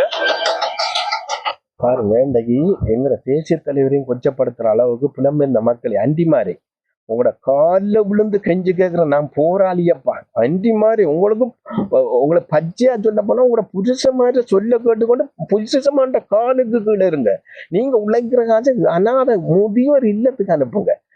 இந்த எத்தனை பேர் குண்டு தாக்குதல்ல கையிழந்து காலிழந்து மாற்றுத்திறனாளிகள் பெண் தலைமைத்துவங்கள் இருக்கிறாங்க, அவங்களுக்கு அனுப்புங்க. இந்த நாய் இந்த பம்புல பிறந்தவனுக்கு காசு அனுப்பி அவன் கதைக்கிற கதையை பார்த்தீங்களா? என்ன கதைக்கிறான்னு கேளுங்க. இன்னைக்கு தேசிய தலைவர் காலத்துல சீமான் வந்து விபச்சாரத்துக்கு இடம் தேடி தெரிஞ்சாராம், விபச்சார விடுதி. அப்ப வன்னிக்குள்ள விபச்சார விடுதி இருந்ததா? தலைவர் காலத்துல இருந்தது. அப்போ இன்னைக்கு தேசிய தலைவரை வித்து பார்லமெண்ட்ல பிழைக்கிறான். ஆனா தேசிய தலைவரை இன்னைக்கு கொச்சப்படுத்தும் மூலமாக இப்படியான ஒரு திட்டத்தையும் கொண்டு வரான். அதே டைம்ல இன்னொரு விஷயத்த கொண்டு வரான், சாதி வரிய தான் வெள்ளாம் சாதி. அடே நீயே ஒரு சிங்கள பிள்ளையே கட்டின, நீ ஏன்டா வெள்ளாம் சாதி? நீ கட்டின மனுஷிக்கு எத்தனை என்ன சாதிடா? கௌசல்யா என்ன சாதிடா? இப்ப நீ எத்தனை பேரோட செக்ஸ்ல திரிகிறாய்? இப்ப நீ பல்கலைக்கழகத்துல இருந்ததுல எத்தனை பெண்களோட செக்ஸ்ல தெரிஞ்சிருப்ப? இந்த ஹாஸ்பிட்டல்ல நீ எம்எஸ் இருந்த டைம்ல எத்தனை பெண்களோட நீ பாலியல் ரீதியா ஈடுபட்டிருப்பாய்? உன்னை மனச்சாட்சிக்கு சொல்லுவான். அப்ப எல்லாம் சாதி பார்த்தா நீ படுத்தனு. அப்ப பச்சையா கேட்கிறேன், நீங்க கோவிக்கவுனா எனக்கு அவ்வளவு ஆத்திரம், அவ்வளவு வெறித்தனம் இருக்கு. ஆனா நிச்சயமாக மிக விரைவில் இவங்களுக்கு நாம் கடவுள் ரீதியா நாங்கள் ஏதோ ஒரு மாற்றம் உண்டு வருமன்றதை நான் இதுல சொல்லிக் கொள்ள விரும்புறேன். அப்ப நீ இப்ப சாதி பார்த்தாடா செக்ஸ்ல ஈடுபட்ட நாய், பற்றத்தை நாய். நீ என்ன சீமான் இந்த காலத்துல விபச்சார விடுதி இருந்தாடா. இன்னைக்கு ஒரு சீமான் இன்றைக்கு இந்தியாவிலிருந்து தலைவரை சந்திக்க வந்து கூட தலைவரே ஒழுக்கமான இயக்கம், பண்பாடான இயக்கம், கண்ணியமான இயக்கம், நேர்மையான இயக்கம், என்ன எல்லா விதத்திலையும் கட்டுப்பாடான இயக்கம் என்று தெரிஞ்சு சந்திச்ச சீமான் இன்றைக்கு விபச்சார விடுதி தேவை தெரிஞ்ச உனக்கு உறுதிப்படுத்தப்பட்ட தகவல் கிடைச்சிருந்தா எவன்ட் அவன் அது யாரு சொல்றான்? இந்தியா தூதரன்னு சொல்லுது உனக்கு. திருமாவளவனுக்கு சொன்னாங்களே எப்படி இந்தியா சொன்னது, 14 பேரை சாதி வரியில நான் சுட்டு கல்யாண விஷயத்துல வல்வடித்துறையில சுட்டனான்னு சொல்லி திருமாவளவன் சொன்ன மாதிரி அந்த அஜெண்டாவில நீ திருமாவளவனோட சேர்ந்து தலைவருக்கு முள்ளிவாய்க்கால் சின்னத்திலிருந்து விளக்கேற்றி போட்டு பம்புல பிறந்த நாய், பற்றத்தை நாயே, எளிய நாயே, உன்னை நான் உண்மையில எப்ப உனக்கும் எனக்கு நேர சந்திக்கிற மாதிரினா எப்ப சந்திக்கிறோமோ அன்றைக்கு எனக்கும் என்ன அறியாத ஒரு மண்டை வெட்டி கொண்டே எனக்கு வரும். ஆனா உன்னை மட்டைக்கு உன்னை முறிக்கணும்ன்ற ஒரு எண்ணம் எனக்கு வர என்ன அறியாத ஒரு சக்தி வரும். நாங்க எத்தனையோ ராணுவ கட்டுப்பாடுங்கிறது எத்தனையோ விதமா நாங்க தப்பித்தான் நாங்க அடிச்சு பிளாக் பண்ணி அவனோட கழுத்தை முறிச்சு போட்டுதான் நாங்க தப்பி வந்திருக்கோம். துரோகிட்டு இருந்து மாட்டுப்பட்டலாம். அது நீ நினைக்கிறவன் எங்களுக்கு லோக்ஸும் தெரியும், எல்போ அடியும் தெரியும், கராட்டியும் தெரியும், எல்லாம் பொருளை நாங்க கற்றுக்கொண்டா ஒன்ன மட்டைக்கு மட்டைக்கு உனக்கு இயங்காம ஆக்கணும். எனக்கு அந்த அளவுக்கு அடிக்கணும், அடி நாடியோட உடைச்சு உண்ட நாக்கு தட்டத்தை சொல்லி கதைக்கு இல்லாம இருக்கணும். அவ்வளவு வெறித்தனமா எனக்கு இருக்குது. சரியா அர்ஜுனா, ராமனா, நீ நிறுத்திக்கோ வம்புல. நீ உண்மையான எங்கடா தாய் தகப்பனுக்கு பிறந்த நீ யாருடா? நீ எங்கடா தமிழன்? என்னடா சாதியை கொண்டு வர? என்னடா சாதி? இதுவரைக்கும் இருந்த போராட்ட காலத்தில் நீ என்னடா தலைவரை பற்றி கதைப்பை பார்லமெண்டத்துல? இன்னும் தலைவர் சாதியை பற்றி கதைச்சு வராடா? நீ வெள்ளாம் சாதி என்னடா கரையான் சாதி தலைவரை பற்றி கதைக்கிறாய்? தலைவரை உனக்கு யாருடா? எவன்டா? என்னடா நீ நினைச்சு கொண்டு இருக்கிறாய்? தமிழ் மக்கள் உண்ட சொத்தாடா? உனக்கு அந்த 5 பேர் 10 பேர் தண்ட புருஷனுக்கு அடங்காம தான் உனக்கு காசு போட்டவங்க. தண்ட புருஷனுக்கு அடங்காதவளுக்கு தான் உனக்கு காசு போட்டு உன்னை கடனை இறுக்கி உனக்கு வாகனத்தை ஆஸ்திரேலியா அங்கிருந்தெல்லாம் வாகன கடனை லீசிங்களை இறுக்கி உன்னை இன்றைக்கு இவ்வளவுக்கு பேச வச்சிருக்கிற அத்தனை பேரும் புருஷனுக்கு அடங்காதவர்கள். நான் பச்சையா சொல்றேன், நம் போராளி இருந்தாலும் பரவாயில்ல, அவ்வளவு ஆத்திரம் சுடையில அது எனக்கு சுடுறதுக்கு என்ன ஆயுதமும் இல்லை, எதுவுமே இல்லை. ஆனா உனக்கு வெட்டிய உனக்கு கேட்டு சுடணும். உன்னை கொண்டு மரத்துல கட்டி வச்சுட்டுடா ஒரு காலம் பாரு. நீ நினைக்காத புலிகள் அழிஞ்சிட்டு இல்லை, புலிகள் அத்தனை பேரும் இருக்கான புலிகள்கிட்ட ஆயுதம் இல்லை. இன்னைக்கு 17 வருஷம் ஆயுதம் மௌனிக்கப்பட்டது. இலங்கை அரசுக்கு எதிராக ஒரு கல்லு கூட நாங்க எடுத்து எறியல. எந்த ஆர்ப்பாட்டத்திலையும் இலங்கை அரசுக்கு எதிராக நாங்க ஈடுபடையில இதுவரைக்கும். ஆனா உங்களை போல அரசியல்வாதி மாதிரிதான் தூண்டுறீங்க, எங்களை வெறித்தனமா இருக்கு. ஆனா நிச்சயமா எங்களுக்குள்ள ஒரு சக்தி எழும்பிட்டேன்னு சொன்னா எங்களுக்கு ஆயுதம் தேவையில்லை. எங்களை கண் பார்த்தா கை செய்யும். நாங்க சகலையும் கற்றுக்கொண்டு நாங்கள் இட்டு உண்ட பிஸ்டலை பறிச்சு உன்ன மண்டையில கேட்டு காலில இருந்து உண்ட காலில இருந்து உண்ட ஆண் உடம்புல இருந்து உண்ட நெஞ்சில இருந்து சுட்டுதான் உண்ட வாய்க்குள்ள சுடுறேன். என்ன உன்னை பிஸ்டல்ல எத்தனை ரவுண்ட்ஸ் வச்சிருக்கிறேன் எண்ணி வச்சுக்கோ. அப்படியான ஆத்திரம் வருது எனக்கு உண்மையில நினைச்சாலும். ஆனா உண்ட பிஸ்டல் இப்போ கோர்ட்ஸ்ல தடுத்து வைக்கப்பட்டிருக்குது. ஆனா நீ வச்சு கொண்டு தெரியாத நீ பிஸ்டல்ல எப்படி ஒருவன் என்ன பின்ன வெறித்தனமானவன் இருக்கான் பறிச்சு உனக்கு கீழே கேட்டு காலில இருந்து ஆண் உடம்புல இருந்து உண்ட நெஞ்சில இருந்து அடுத்த வெட்டியும் உண்ட வாய்க்குலாம் வைப்பாங்க. அதை மட்டும் நினைச்சுக்கோ. ஏன்னா அவ்வளவு கோபம் இருக்கு. நீ என்ன மனுஷனாடா? நீ என்னடா நீ தமிழனை வித்து பிழைக்கிறாய்? என்னடா நீ அவனுக்கு தலைவற்ற காலத்துல விபச்சாரத்துக்கு தெரிஞ்சிருந்த சீமானன்றாய். அவனுக்கு அந்த அளவுக்கு பொருட்கே இல்லாமடா உன்ன மாதிரியாடா பல பெண்களோட படுத்திருந்தாச்சு. இந்த ஒரு அரசியல்வாதி தமிழ் தேசியத்தை கொண்டா நீ எப்படி சீமானுக்கு உனக்கு என்ன பகை? அடே நான் உனக்கிட்ட கேட்க அடிச்சுனா சீமானுக்கு உனக்கு என்ன? நீ தனியே சீமானை குறி வச்சு தாக்குறாய். அப்ப இதான இந்தியா இதுலயே விளங்குதான் இந்தியா ஒன்ன வச்சு கையாளுது. அண்டு இலங்கை அரசாங்க நவமல் ராஜபக்சா விட நவமல் ராஜபக்சா இலங்கை அரசாங்கத்துக்கு தங்கட ஆட்சியாளருக்குலாம் சண்டை. சரியா, ஆட்சி மாறணும் தங்களுக்குள்ள சண்டை. தங்கட மேல் மாகாணத்துல நவமல் ராஜபக்சா இனி வரப்போற ஆட்சியாளர் இருக்கிற ஆட்சியாளருக்குலாம் சண்டை. ஆனா இந்தியா ரோதான் இந்த வேலையை செய்யுது. உன்னை வச்சு இந்தியாவுக்கு அனுப்பி சீமானுக்கு எதிராக தமிழ் தேசியத்தை அழிக்கிறதுக்கு எதிராக இன்னைக்கு நீ தமிழ் தேசியத்தை பேசுற சிவாசிலிங்கம் ஐயாவுக்கும் நீ கழிச்சிருக்கிறேன். அவர் கடிதம் கொடுத்து பணம் சம்பாரிச்சு நீ எத்தனை கடிதம் கொடுத்துடா பணம் சம்பாரிச்சிருக்கிறேன்? நீ எத்தனை அண்டிமா இருக்குடா மற்றதை காட்டி கொண்டு காசு எடுத்திருக்கிறேன்? நான் பச்சையா தான் கேட்க அண்டி மாதிரி நீங்க உண்மையானவங்கள்டா. எனக்கு காசு கொடுத்த ஒவ்வொரு அண்டி மாதிரி சொல்றேன். நீங்க எங்கட மாவீரர் 44,000 மாவீரருக்கும் செய்த துரோகம், இன்னைக்கு 1.25 லட்சம் மக்கள் முள்ளிவாய்க்கால் செத்து அத்தனை மக்களுக்கும் செய்த துரோகம் தான் இந்த நாய்க்கு நீங்க காசு கொடுத்தீங்க. அவன் என்னத்தை காட்டணும் உங்களுக்கு காசு? அவ்வளவு பச்சையா நாங்க கேட்பேன். அவ்வளவு கோவம் இருக்கு. இந்த வம்புல பிறந்தவனுக்கு நீங்க காசு கொடுத்து நீங்க இந்த வம்புல பிறந்தவனை வளர்த்து இன்றைக்கு எங்களை சாதி வரியை கொண்டு வந்து தேசிய தலைவரை கொச்சப்படுத்து மோமா எப்படி கொண்டு வராங்க? தாம் வெள்ளாமாலாம் தலைவர் கரையாமாலன்ற விஷயத்தை கொண்டு வரதுக்கு தான் கொண்டு வரான். எங்கடா வெள்ளாமால்? நீ யாருடா கட்டினே? எத்தனை சிங்கள பொம்பளையரா கட்டி விட்ட நீ? உண்ட மனுஷி இன்னொருவனோட இருக்கிறான் டாக்டர்னு சொல்லி சந்தேகப்பட்டு விட்டால் தான் நீ இப்படிப்பட்ட ஒரு நீயே 10 பெண்களோட திரிகிறாய். இன்றைக்கும் பப்ளிக்கை கொண்டு திரிகிறாய், ஒரு பெண்களை படுத்து திரிகிறாய் பெண்களோட. அப்ப அப்படியான நீ வந்து பம்புல வந்த நாய் பச்சதேசி நாய் அர்ஜுனா ராமநாதன், நீ வந்து வெள்ளாஞ்சாதியார வெள்ளாஞ்சாதிர ஒழுக்கம் பண்பாடு வழக்கு வழக்கம் தெரியுமாடா? கடமை கண்ணியம் கட்டுப்பாடு கௌரிமான் பரம்பரைடா வெள்ளாஞ்சாதி. அது தெரியுமா? பிராமணர் வெள்ளாஞ்சாதி. சொல்லவா நாங்கள் சாதியை பற்றி? அவங்க நேர்மையானவங்க, அடுத்த வீட்டு பிரச்சனை போக மாட்டாங்க, தேவையில்லாத பிரச்சனை இப்படி நாய் வாழ்ந்து கத்திட்டு இருக்க மாட்டாங்க. வெள்ளாஞ்சாதி. ஆனா இன்றைக்கு சாதி பிரச்சனையை ஒழிக்கணும்ல தலைவர் போராட்டம் இருக்குங்கிற சாதி பிரச்சனை. இன்னைக்கு அருஞ்சித்தாத்தன் சொல்றான் சாதி பிரச்சனையை, நீ அடுத்தது சொல்ற. அப்ப உனக்கு அருஞ்சித்தாத்தனுக்கு என்னடா வித்தியாசம்? இந்த நாய் பூட்டு போட்டு இருக்கு தெரியுமா? என்னடா வித்தியாசம்? நாய் மாய்த்தானே 2 பேரும் நிக்கிறீங்க பூட்டு போட்டு. என்னடா நீ கதைக்கிறாய்? யாருக்குடா கதைக்கிறாய் நீ? எவன்டா நீ? எங்கடா இருந்த நீ சாவச்சிருல? என்னடா நீ கதைக்கிறாய்? என்ன பிரச்சனைக்குடா நீ வந்த நீ? எங்கடா நீ வந்த பிரச்சனையை பற்றி கதைக்கிறாய்? அப்ப நீ சொல்ல போடுற அத்தனை விஷயம் பொய் குற்றச்சாட்டு தெரியுமாடா? நீ ஹாஸ்பிட்டல் பிரச்சனையில இருந்து முழுக்க சத்தியலிங்கம் கேதீஸ்வரனை கொண்டு வந்த சத்தியமூர்த்தி கேதீஸ்வரனை கொண்டு வந்த பிரச்சனை அத்தனையும் பொய் குற்றச்சாட்டு தெரியுமா? மம்புல வர்ற நாய். நீ ஒழுங்கான நீ என்ன உன்னை கௌசல்யா சித்திருக்காள் இங்க இருக்கிறா பெரிய ஜெமீன்தார் இங்க மன்னார் ஹாஸ்பிட்டல்ல. நீ ஒழுங்கான நீ என்ன மன்னார் ஹாஸ்பிட்டல் பிரச்சனையே தள்ளி விட்ட நீ தெரியுமா? நீ எவ்வளவு சுயநலம் பிடிச்ச ஆளுன்னு தெரியுமாடா? நீ யாருக்குடா நீ எங்களுக்கு கதை சொல்லி கொண்டிருக்க? டேய் இன்னும் விடுதலைக்கா போறான்னு புலிகள்கிட்ட நான் பொள்ளாயத்தூர்ல இருந்திருக்கேன் 20 வருஷம் பொள்ளாயத்தூர்.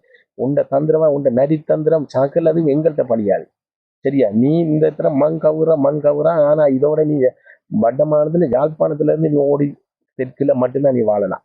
இந்தியாவில் கூட நீ போயிடாது. நீ அப்படின்னா வெளிநாட்டுல போய் பிரான்ஸ்ல கூட உன்னை அடிக்க திறத்தினவங்களாம். எனக்கு பிரான்ஸ்ல இருந்து அடுத்த அர்ஜுனா ராமநாதன் வந்தா பிரான்ஸ்ல அடிச்சே கொண்டு விடுறான். நீ எந்த நாட்டுல போய் அடைக்கலாம் முந்திருக்கிறியா? ஆனா அதுக்கேற்ற மாதிரி ரெடி ஆயிடுச்சு. விளங்குவியா? பம்புல பிறந்த நாய் சீமான் வந்து விபச்சாரத்துக்கு தெரிஞ்சாலும் தலைவர்ற காலத்துல. அப்ப இன்றைக்கு மம்புல பிறந்த நாயை நீ தலைவரை நீ கண்டு இருந்தா இன்றைக்கு என்னடா பாட்டு போட்டிருப்பாய்? பெற்ற தகப்பம் காயப்பட்டிருக்கே விட்டுட்டு ஓடினால்தான் நீ. நீ உன்னை நம்பி எத்தனை பெண்கள்லாம் இன்றைக்கு பரிசோதனை செய்து பார்க்கணும். உனக்கு ஈச்சிருக்காண்டு முதல் பார்க்கணும். நீ இப்பயே இவ்வளவு பொம்பளை பொறுக்கியா இருக்கிறாய். ஒரு பிள்ளைய கட்டி விட்டா இன்னொரு பொம்பளை பிள்ளைய கட்டி விட்டா இன்னொரு பொம்பளை பிள்ளைய பைவோஸா வச்சிருக்காண்டா. நீ டாக்டரா இருக்க எத்தனை பேரை நீ பல்கலைக்கழக மாணவரா இருக்க நீ கேம்பஸ்ல படிக்கக்குள்ள இந்த டாக்டருக்கு படிக்கலாம் நீங்க எத்தனை பேரோட நீ அநியாயமா பாலியல் ரீதியா கெடுத்திருப்பாய் நாயை. நீ எல்லாம் ஒரு மனுஷனால நீ மிக விரைவில் நீ இயற்கை வியூகத்துல சாவுற. இயற்கை விதத்துல நீ சாகாட்டியும் உனக்கு கையிழந்து காலிழந்து நீ இருக்கிறியா இல்லையான்னு வாருன்னு சொல்லி கேட்டுக்கொண்டு உண்மையில அன்பான மக்களே, புலம்பெயர்ந்த மக்களே, தாயா மக்களே எல்லாரும் பழகி கொள்ளும். இன்றைக்கு வந்து இந்தியா ரோதான் இன்றைக்கு பிரித்தாய் கையாளுது. இந்த அர்ஜுனா ராமநாதனே இந்தியா ரோதான் வச்சு கையாளுது. இந்த புனித பூமி மக்கள் கட்சின்றது மூர்த்தியருக்கு இப்ப 17 வருஷத்துக்கு பிறகு இப்ப கட்சி தேவையில்லை. அவர் இந்தியா ரோட இருந்து அங்க வைகோட இருந்து காசி ஆனந்தர் வந்து நெடுமாறனோட இருந்து இந்தியாவுக்கு அனுப்பப்பட்டு இப்ப இந்தியாவில வந்து எடுத்து விடப்பட்டதுதான் எங்களோட ஏனைய இயக்கங்களை பிரித்தாண்டது போல இப்ப எங்களோட இயக்கத்துக்குள்ளேயும் பல கட்சிகளை உருவாக்கி தமிழ் மக்கள் மத்தியில விடுதலை புலிகளுக்கு உள்ள ஒரு ஒற்றுமையும் இல்லை, இவங்களுக்குள்ளே பல கட்சி இருக்குதுன்னு சொல்லி மக்களால விரட்டி அடிக்கப்படணும் என்று திட்டம் போட்டு சரியாக இந்தியாரோ வழி நடத்துது காய். அதே மாதிரி திட்டம் போட்டு வழி நடத்துது இந்த அர்ஜுனா ராமநாதனை வச்சு தமிழ் தேசியத்தை தமிழ்நாட்டில் அழிக்கணும் பண்றதுக்காக நேரடியா சீமானை பற்றி சொல்றதுக்கு ஒரு ஆள் வேணும். அது வேற ஆட்கள் சொல்ல மாட்டாங்க ஏனைய அரசியல்வாதி மாதிரி. ஏன்னா அவங்களுக்கு அரசியல் இருப்பு தேவை. ஆனா இந்த நாய் இந்த பச்சோந்தியை வச்சு இதுக்கு நன்மையும் தெரியா திண்மையும் தெரியா அந்த அர்ஜுனான்ற வம்புல உறந்ததை வச்சு இந்தியா வச்சு கையாளுது. என்ன சொல்றது, மஹிந்த ராஜபக்சாவோட பரம்பரையில இந்தியா அர்ஜுன ராமனை வச்சு சீமானுக்கு எதிராக கையாளுது. தமிழ்நாட்டில் இருக்கிற தமிழ் மக்களுக்கும் தாய் தொப்புள் கொழி மக்களுக்கும் இடையில ஒரு கருத்து முரண்பாடு வாரத்துக்காக இந்த அர்ஜுன ராமனை வச்சு இந்தியா கையாளுதுன்றதை நான் சொல்லிக்கொண்டு, தமிழ்நாட்டு மக்களே, உறவுகளே, எங்களை தொப்புள் கொடி உறவுகளே, நீங்க தமிழ் தேசியத்திலிருந்து ஒரு துளியும் மாறாம இருங்க. நிச்சயமாக இவ்வாறான பச்சோந்திகள், இவ்வாறான துரோகிகளுக்கு மிக விரைவில் காலம் பதில் சொல்லும். நீங்க அதை பற்றி யோசிக்காங்க. நாங்க புலிகள், நாங்க நாட்டுக்காக நாங்க போராடின, நாங்க எதையும் செய்யக்கூடிய ஆக்களான எங்கிட்ட ஆயுதம் இல்லை. இப்ப நாங்க புனர்வாழ்வு பெற்று இந்த மக்களுக்காக ஜனநாயகத்தில் ஈடுபட்டு கொண்டிருக்கோம். இன்றைக்கு அத்தனை இயக்கங்கள், ஆயுதம் தூக்குன அத்தனை இயக்கங்களும் இன்றைக்கு அரசியல்ல நிற்கிறாங்க. ஆனா விடுதலை புலிகள் மட்டும் அரசியல் அங்கீகாரம் குறையலாம இருக்கிறதுக்கான இந்திய அரசு விடுதலை புலிகளை தடை எடுக்கணும், பயங்கரவாத தடை சட்டத்தை எடுக்க வைக்கணும், இலங்கை அரசாங்கத்துக்கு வலியுறுத்தணும். ஆனா இன்றைக்கு இலங்கை அரசாங்கத்துக்கு வலியுறுத்தாம தான் இந்தியா தூதரகத்தை போட்டுக்கொண்டு தங்களோட சுய லாபத்துக்காக பலாலி விமானத்தளத்தை புனரமைச்சு கொண்டு இன்றைக்கு யாழ்குடா நாட்டை தங்களோட கட்டுப்பாட்டுக்கு வச்சு கொண்டு எங்களோட மக்களையும் எங்களையும் பிரித்தாள்ற வேலையில, போராளிகளையும் பிரித்தாள்ற வேலையில வாழ்வெட்டும், போதவஸ்துக்கும், கற்பழிக்கும், கலாச்சார சீர்கேட்டையும் உருவாக்கி கொண்டிருக்கு இந்தியா தூதரகம். இவ்வாறான தூதரகம் எங்களோட தமிழ் மக்களுக்கு நன்மை செய்யாத இவ்வாறான தூதரகம் வட மாகாணத்தில கிழக்கு மாகாணத்திலையும் தேவையில்லைன்றதை நாங்கள் இதில் சொல்லிக்கொள்ள விரும்புகிறோம். தமிழ்நாட்டு மக்களையும் இதையும் புரிஞ்சு கொண்டு இந்தியாவுக்கு எதிராக நீங்கள் கோஷம் எழுப்பணும். எங்களோட தமிழ் மக்களை அழிக்காதே, மீண்டும் அழிக்காதே. எங்களுக்கான தமிழ் மக்களுக்கான ஒரு அரசியல், ஈழ மக்களுக்கான ஒரு அரசியல் தீர்வை இந்தியா நினைச்சா வைக்கும். இந்தியாவில் வலியுறுத்தி செய்ய இயலாத ஒரு இதான் இன்றைக்கு இலங்கை அரசாங்கத்தை வலியுறுத்தி சொல்லி அவங்களுக்கு தமிழ் மக்களுக்கு ஒரு தீர்வை வைங்க, விடுதலை புலிகளை தடையணுங்கன்னு சொன்னா இந்தியா செய்யலாம். அன்றைக்கு ராஜீவ்காந்தியில செய்யாத கொலையே குற்றத்தை புலிகள் மீது சுமத்தி வச்சு கொண்டு புலிகளை அழிக்கிறாங்க. 1.25 லட்சம் அழிச்ச தமிழ் மக்கள் அழிச்ச இந்திய அரசு இந்த பழி பாவம் என்ற ஒரு நாளைக்கு உப்பு தண்டம் தண்ணி குடிக்கத்தான் வேணுமென்று சொல்லி நிச்சயமாக இவ்வாறான செயல் திட்டத்தில் மீண்டும் இந்திய அரசு செயல்பட்டு கொண்டு தொடர்ச்சியா இருக்குமாண்டாங்கிற தமிழ் மக்களோட அரசியல் தீர்வில் ஒரு முன்வச்சு ஒரு தீர்வு திட்டம் பெறாமல் இருக்குமாண்டா நிச்சயமாக இந்த வடக்கு கிழக்கோடு இந்திய அரசு வெளியேறும். இந்தியா தூதரகம் எதுவும் தேவையில்லை. நாங்கள் இலங்கை அரசாங்கத்தோட பேசி நாங்கள் தீர்வு திட்டத்தை நாங்கள் கையாளுறோம். அரசியல் ரீதியாக அது எங்களுக்கு ஏன் நீ தேவையில்லை, நீ என்னத்துக்கு எங்களை தமிழ் மக்களை மீண்டும் அழிச்சு பிரித்தாள்ற நோக்கத்தோட நீ இருந்தா நீ தேவையில்லை, வெளியேறும் முதல் இங்க இருந்து என்று சொல்லிக்கொண்டு, இந்த அர்ஜுன ராமநாதனுக்கு புலம்பெயர்ந்த மக்கள் நீங்க இனி எவருமே நிதி உதவி செய்யாங்க. அண்டிமார்களை நான் கோபத்துல ஆபாசத்துல பேசினாலும் நீங்க உங்களோட உள் உணர்வு குற்றச்சாட்டு இருக்கு. நீங்க ரூபா காசு அர்ஜுனாக்கு அனுப்பியிருந்தாலும் அது அவள் மக்களுக்கும் எங்களோட போராளிகளுக்கும் மாவீரருக்கும் செய்த மிகப்பெரிய துரோகம், எங்களோட தேசிய தலைவருக்கும் மிகப்பெரிய துரோகம் நீங்க செய்கிறீங்களே. இந்த அர்ஜுனாக்கு ராமநாதனுக்கு நீங்க அனுப்பியிருந்த அவர்கள் அத்தனை பேரும் இனிமேலும் நீங்க ரூபா காசு கூட இந்த நாய்க்கு அனுப்புறதை விட ஏழைகளுக்கு கஷ்டப்பட்டவர்களுக்கு போடுங்கன்னு சொல்லி கேட்டுக்கொண்டு உண்மையில மீண்டும் ஒரு நேரலையில சந்திக்கிறேன். நன்றி, வணக்கம்.